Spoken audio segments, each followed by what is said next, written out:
Monsieur le recteur, Madame la directrice générale, chers et chers collègues, Mesdames, Messieurs. D'abord, je voudrais vous souhaiter la bienvenue à cette deuxième édition des leçons inaugurales de la Faculté des sciences appliquées.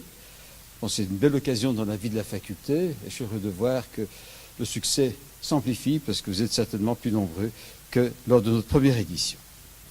Quelques mots pour introduire ces leçons inaugurales. L'espèce humaine se voit souvent comme une espèce particulière distincte des autres. C'est peut-être vrai, mais je dois quand même dire que nous partageons avec d'autres espèces toutes sortes de caractéristiques. Par exemple, une certaine tendance à l'agressivité ou des luttes pour devenir le chef de la troupe ou de la meute.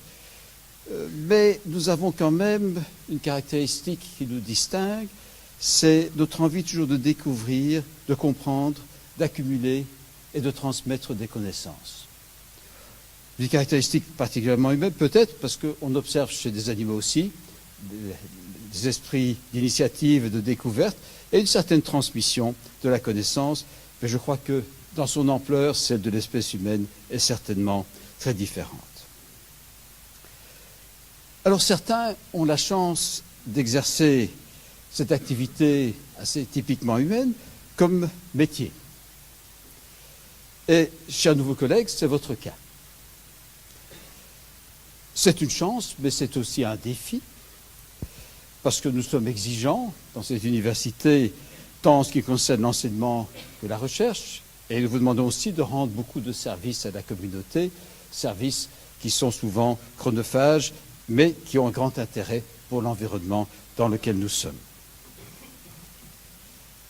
Le métier est exigeant et la sélection pour y accéder est dure, puisqu'elle implique un long parcours d'apprentissage et une concurrence au niveau mondial. Quand nous recrutons de façon internationale en ouvrant nos postes à tout qui veut bien y postuler. À l'heure actuelle, quand on entame une carrière, on peut se demander si on ne doit pas s'inquiéter de la disparition du métier que l'on va faire ou que l'on fait. La robotisation, l'automatisation, l'intelligence artificielle permettront dans beaucoup de cas de remplacer l'humain par la machine. Et d'une façon un peu ironique, nous y contribuons. Il y a aussi des logiciels pour nous remplacer, pour enseigner. Et si une machine peut gagner au jeu de Go et battre les meilleurs joueurs mondiaux, pourquoi pas résoudre des problèmes mathématiques complexes? Pourtant, je vous regarde et je ne vous vois pas vraiment inquiet. Car ce que vous faites est plus qu'un métier, c'est une passion. Non, imaginons un monde où tout serait automatisé. Je pense que même si vous n'êtes plus indispensable dans votre rôle rémunéré actuel, vous continuerez certainement à chercher, à expliquer, parce que vous aimez faire cela. De la même façon qu'on court encore des marathons, même si comme technique pour transférer un message, ce n'est plus vraiment d'actualité. Et c'est cette passion que vous allez partager avec nous aujourd'hui, et je vous en remercie déjà. Bien sûr, si on a une passion, mais que ce n'est plus un métier, la question des revenus qui se pose, mais je pense que de toute façon, l'humanité va devoir trouver d'autres mécanismes pour répartir les richesses que de les lier uniquement au travail. Grand défi, mais nous ne serons pas les premiers certainement à devoir franchir ce pas.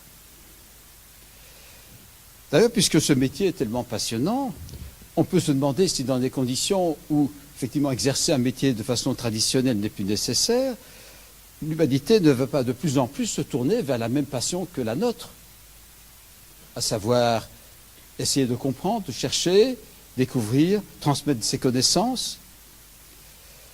En bref, nous verrons peut-être à l'avenir, dans un siècle ou moins peut-être, un monde peuplé de professeurs d'université amateurs, débordant de l'envie de partager leurs découvertes et leurs savoirs. Peut-être en quelque sorte le paradis ou l'enfer. Mais pour qu'aujourd'hui soit le paradis, je vous ai demandé de faire des présentations courtes avec un minimum de support visuel pour que nous puissions goûter avec délice chacun de vos mots. Il est maintenant temps d'apprécier le 1er mai de cette soirée. Et pour cela, je passe la parole au professeur Grégoire Léonard.